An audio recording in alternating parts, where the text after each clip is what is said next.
While I figure out what to do with this dart, I thought I needed a diversion. In a previous stash ad, I showed this Winston Kmart Oldsmobile that I snagged from a Facebook group. These NASCAR kits were what really got me into the hobby, and I probably built a couple dozen of them, but I never built the olds. What was cool about it is it came with this vintage J&J Buick LeSabre conversion kit, which was probably produced around 1990. This was a pretty heavy conversion back in the day, and I can't recall ever seeing one completed. Monogram never issued this body style, so this is basically the only game in town. So follow along as I give this one the old Tim Custom try. I think the 86 to 87 Buick LeSabre is a pretty significant car in the history of NASCAR. Buick's previous boxy Buick Regal was getting beat up by the smooth Ford Thunderbird. GM had to do something to stay competitive, so they added an aero back window to their Chevy and Pontiac racers, but introduced an all-new model for the Buick and Oldsmobile teams. The Aero Wars were back. This car raced during the fastest times in NASCAR history.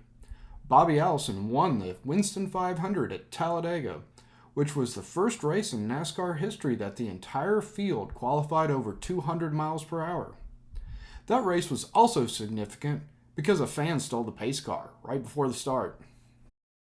Well, the pace car, we understand, has been stolen. The party would come to an end 1 year later when Bobby Allison would return for the 87 Winston 500. Only this time he would wind up flying backwards into the catch fence, which injured some fans. This would be the start of NASCAR trying to keep the cars on the ground as well as under 200 miles per hour. So I decided to start this project at the local club build group.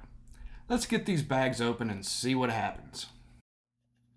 So back at the bench, what I did at the hobby shop was some pre-assembly. And so I built a few of these NASCARs, and this is basically what I kind of do with these things. This particular one, the front of it was a little warped. Kind of this piece here, see how it likes to pop out? Don't worry about that right now, because what we've done is it's a separate piece. And the dashboard is just sitting there. And so what I like to do is assemble this piece using the floor as the guide. And what this does is allows for assembly, and I can still get paint into all the nooks and crannies here, and get all the paint in the nooks and crannies here. And it mostly fixes all of the seams that you see on the firewall, but you still get one that's up under here. And that one can be, you can make that pretty tight, but if you want to eliminate that completely, what I like to do is cut it right across here and right across there. And so then what that will do is assemble the firewall and these bars to the front of the chassis. And then you can work this seam out, and so when you flip over you don't see that gap.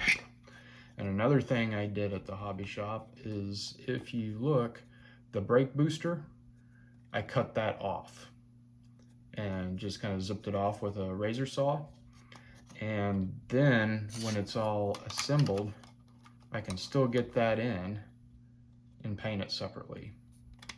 And I think I'm going to glue the dash on. I might trim this one more back here so I can still have the dash on, and then I can come back and mask it black after the chassis is painted red, since that's basically what the Bobby Allison car was. Another thing I like to pre-assemble is the rear suspension.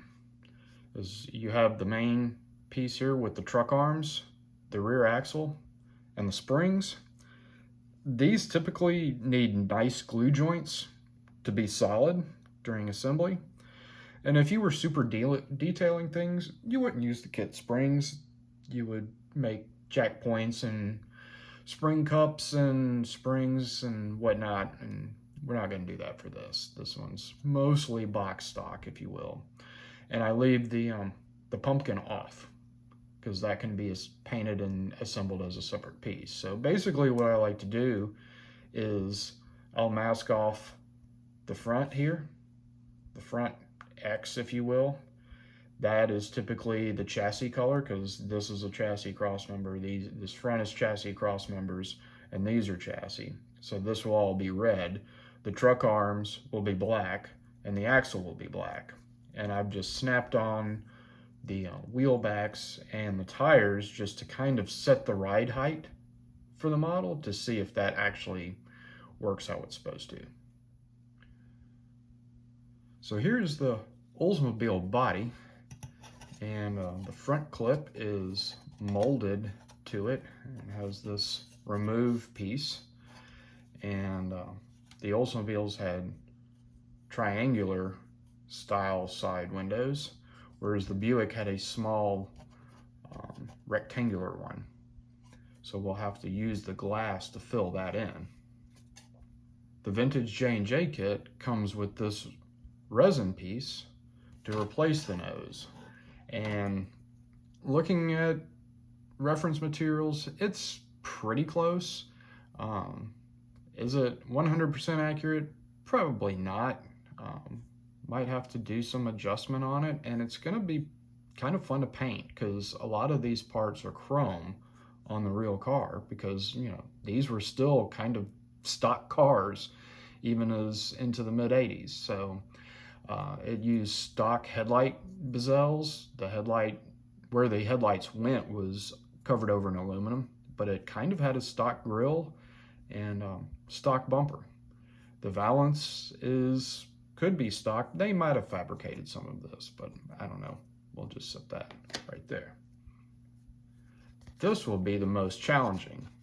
The J&J kit comes with this vacuum-formed hood, and how the Buick hood is designed, it comes over the tops of the fenders. And I don't know if you can see that, but there's a very faint line in the vacuum form piece to trim from. And so you're supposed to trim that out and then cut across the tops of the fenders, cut the nose off, stick this on, stick that on, and hopefully it all fits. If you don't believe me, you can check out the instructions that are clearly photocopied from an old typewriter. That's pretty funny. Read the following recommended assembly instructions. It even comes with illustrations. So yes, you kind of have to cut this thing up. And then it has a tailpiece even. We'll figure that out. That might even be more difficult than some of this stuff. So let's start kind of measuring, doing these things and see what we come up with. So I've marked the body in pencil about where it needs to be cut per the instructions. What I saw them trying to do is removing the cowl as well. And the photos I've seen of the real car, the air cleaner box, the cowl induction ram air kind of box, was on the real car. So I don't know if I really want to remove this, because then it's going to make the fenders just really floppity. So I've kind of sketched this out on both sides, and I'm leaving this in for right now because the hood still fits. And so there's that. And then the vacuum formed hood, I've also penciled in the line a little bit so you can kind of see better where it needs to trim. But the thing I started noticing of how this kit was designed is when I put the kit hood, look, it lines up just, you know, almost identical. So whatever buck, mold, or whatever pulled this vacuum formed piece was basically the model with the hood glued shut. So I think in order to keep, you know, I don't know how straight this is going to be once it's cut to fit on here.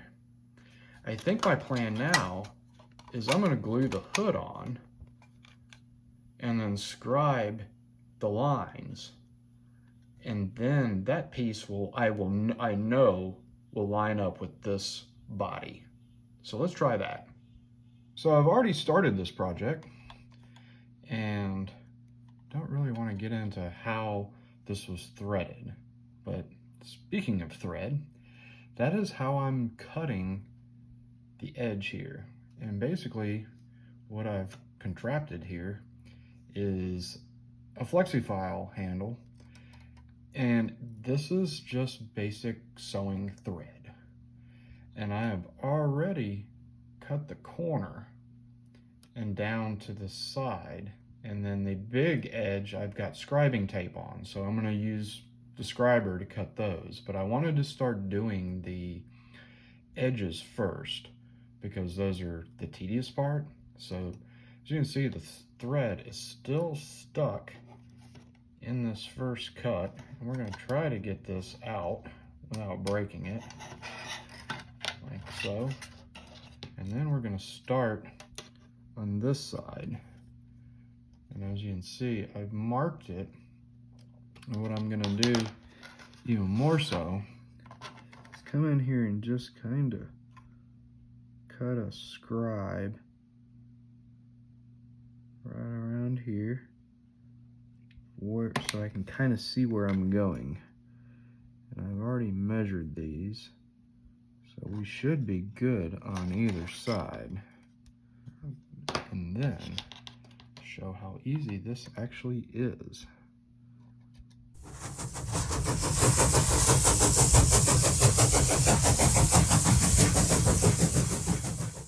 So there it is.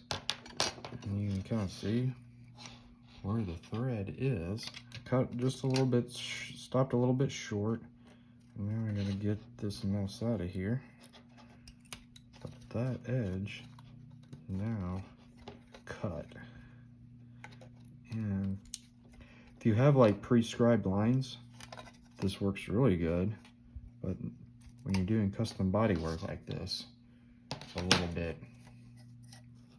measure twice, cut once. So I've already started the scribing process. To use the scribing tool properly, it doesn't take that much effort. Don't gouge it. Let the tool do its job, scribing. And once you have it deeper, you can start adding a little bit of pressure. And like on this one, once you kind of get it working, you can pull the tape off, burn pile, and you can kind of see, hopefully you can see the edge that has been started. So we're going to continue on. Okay, well, we have scribed the line here, and now it's time to do this one.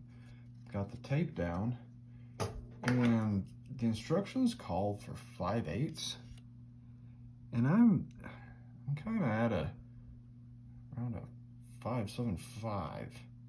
I think I want it there. I've already started the cut a little bit, and we're going to use the trusty Ninja saw to make this one.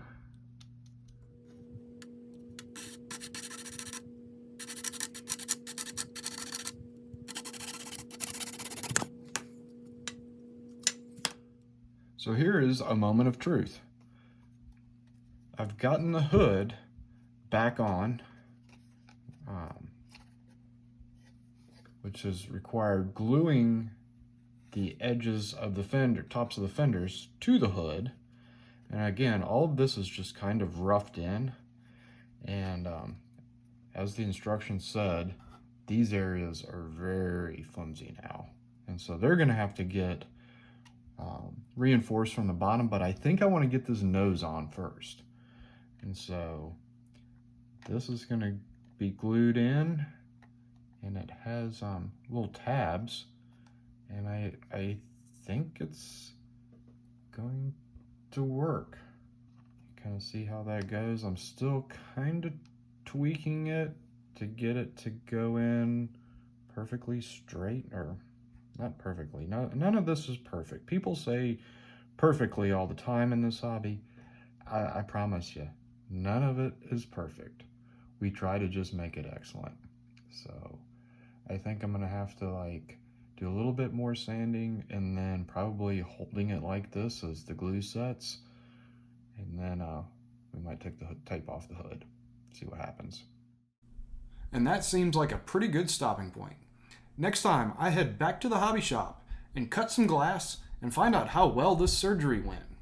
Be sure to like, comment, subscribe, you know what to do, because I have all kinds of model car stories to tell. Thanks for watching.